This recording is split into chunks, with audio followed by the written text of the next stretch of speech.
काल परवा एमपीएससीने तलाठी भरतीची जाहिरात काढली. 1500 पेक्षा अधिक जागा. पोरांनी लगेच पीडीएफ डाउनलोड करून अभ्यास करायला सुरुवात केली. पण भाऊ, ज्या पोस्टसाठी रात्रीचा दिवस करतोय त्याचा इतिहास तुम्हाला माहितीये का? चला मी सांगते. आधी फॉलो करा आणि व्हिडिओ शेवटपर्यंत बघा. तलाठी हे नाव आत्ताच.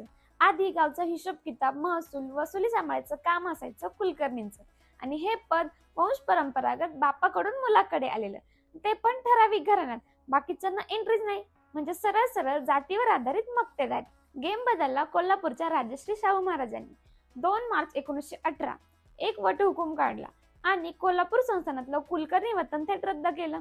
जागी आणलं नवीन पद तलाठी. ट्विस्ट काय तर ही नोकरी आता कोणत्याही जातीच्या उमेदवाराला मिळणार होती. इतकंच नाही तर उमेदवारांना ट्रेनिंग देण्यासाठी शाहू महाराजांनी स्वतः तलाठी शाळा सुरू केल्या.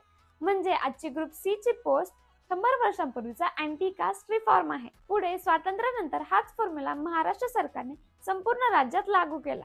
लँड रेव्हेन्यू कोड 1966 नुसार तलाठी पद कायद्याने फिक्स झालं. आता हा तलाठी कोणाखाली काम करतो? हायरार्ची बघा. तलाठी सांभाळतो एक सज्जा, म्हणजे एक किंवा जास्त गाव.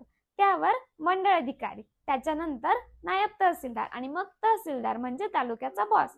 त्याच्यावरती प्रांत अधिकारी आणि सगळ्यात वर असतो जिल्हाधिकारी. आणि तलाठ्याचं रोजचं काम 7-12 उतारे, फेरफार नोंदी, दाखले आणि पूर दुष्काळ आला की पंचनामे.